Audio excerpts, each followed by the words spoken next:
Hey, what's up, my friends? Gabriel here with wildwhetstones.com, and today I want to show you guys how to restore an old Barbers strop. If this is something that you happen to find when you're looking around at antique stores, or maybe you pick one up on eBay, super awesome tool for straight razors. It's essential for knives. It's pretty handy too. And a lot of times when you get an old strop, you'll see that it's got cuts in the surface and glimmery little bits of old steel, because if somebody stropped a razor that had chips out of it, or they dinged the edge or cut into it, it's going to affect the quality of your strop. And if you put your brand new nice razor or one that's freshly sharpened on a strop that you haven't cleaned, you may actually hurt your edge and chip it or run over something gritty. And so before I give you guys a little tutorial on how to strop properly for razors, I wanted to just show you guys what you can do to clean up an old strop. So two tools that I think are super handy is an abrasive scrubby and or a abrasive block. Now, you don't want super gritty sandpaper, because you do want to sand the surface down a bit and then kind of scrub and clean it so that there's no abrasive left on it, but you don't want to tear it up, and you generally want to do this at a slower speed. So you could use mildly warm water. Soap is optional, and you may want to put something down because it's usually pretty messy. So what I'm going to do is clean up this side. The razor is marked, the strop is marked honing stroke, and then this side says horse shell hide, and it's very worn out and hard to see, but the theory is that one leather creates more abrasion and then the other is smoother and finer. So more stropping on this side is going to work if your razor is starting to tug a bit when you're shaving, and then this is kind of your polish and put it back to your skin and face side. And a caveat is that when you're stropping, if your razor is completely dull, stropping is not going to be enough. You're going to need sharpening stones. But when you're just starting to get lightly dull, stropping can bring your edge back to life. And I would strop every time you're going to straight razor shave before you shave. So here's our honing stroke side. And just going to give it a firm press and scrub. And you'll see that quite a lot of junk and old leather is coming off. And as long as there's decent thickness left to your piece of leather, that's okay. You don't need a very thick piece of leather, because once you're doing this with razors, you're not really taking away anything from it. So be careful you don't sand through the strop if it's an old one, especially if it's a paddle strop and it's pretty thin. I'm just going for a fresh layer of leather, and this side is supposed to be kind of grabby, so it's not got to be polished completely smooth.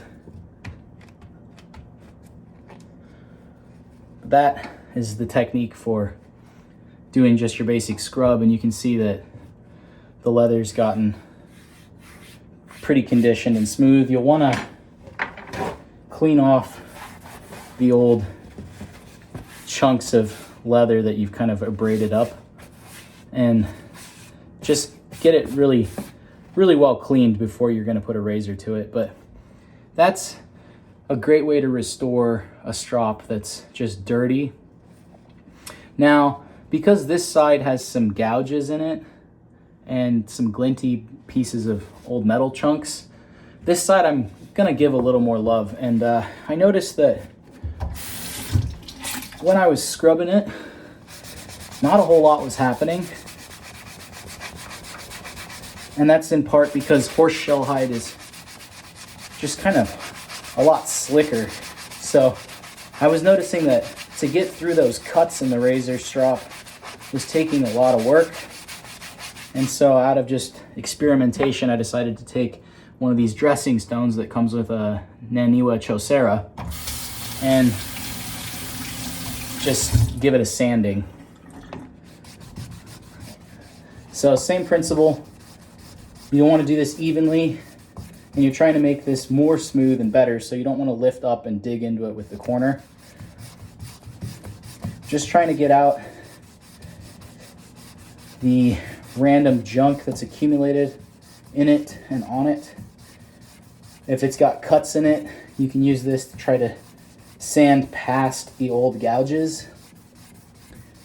But, you know, if there is a cut that's not got a flap on it, like this is a divot maybe from something heavy being set into it and left resting on it, you shouldn't feel that. You just don't want a straight lined cut in the strop. You don't want anything that can grab your edge. So if an imperfection is below the general surface, that's okay.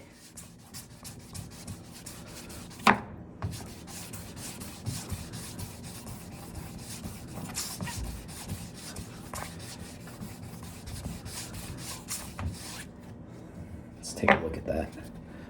You're going to want to dry it off and check your work. And then you're going to need to recondition the leather after you do this, because you want it to be smooth and fine.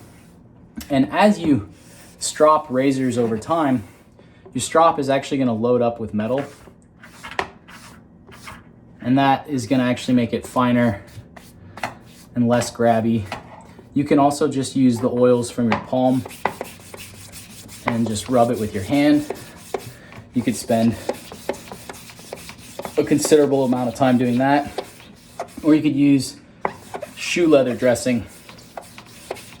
The goal is just to clean any dirt and recondition it so it's nice and smooth again. So that's made quite a big difference, and it's going to get old dirt and gunk out of it. Just looking at this, I think it's probably ready to use, because the few divots that I see are below the surface, and I don't really see any of those sparkly chunks of metal still in it. You want to try to get those out, because that's going to be something that can chip your edge.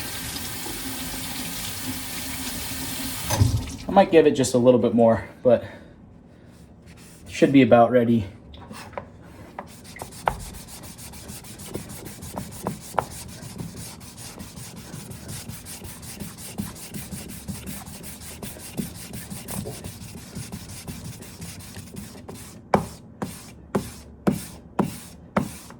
I'm going to try to finish with really even, consistent movements that cover the whole surface.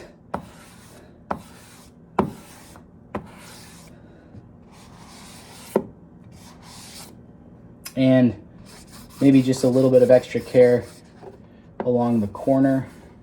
You can see I'm doing that at an angle,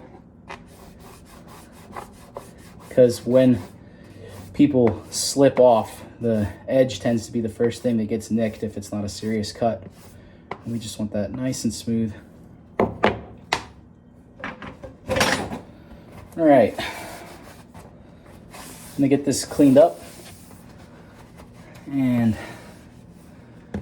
then we'll move to some hands-on with the razor. So before I put the razor on it, I'm just gonna burnish it with my palm. Just try to get it smoothed out a bit. Use that friction to kind of get the leather to start to glaze again. If you really want to get fancy, you could put strop dressing on it. I know that there's a company called From, F-R-O-M-M-E, I think. They make a strop dressing, but if you have dressing for leather boots or like saddle dressing, that would also work. And you just want to get it totally dry and then keep it supple. So you don't want to leave your strop sitting in the sun. You don't want to leave it where it can get dusty and dirty, and you don't want anything else to rest on it, because that's probably how these divots got put into this. Something heavy just probably got set on it. All right, so that's how you clean up an old leather strop. You can use an abrasion block if you need to sand past scratches and if you see like sparkly bits of old metal in it. Or if it's in decent condition, you can use a scrubber. And you'll notice that if it's horse shell hide, even using a sanding block, it still stayed very smooth and fine. because it's just a more dense and slicker leather compared to whatever kind of hide this is on the side that was marked honing stroke. So hopefully that helps you guys. And if you can, I'd really recommend that you try to hunt down strops that have flax linen, and those are the hanging strops, because the vintage flax linen that they made in the 60s is really excellent for sharpening. So I'm gonna get more into that in part 2 of this video.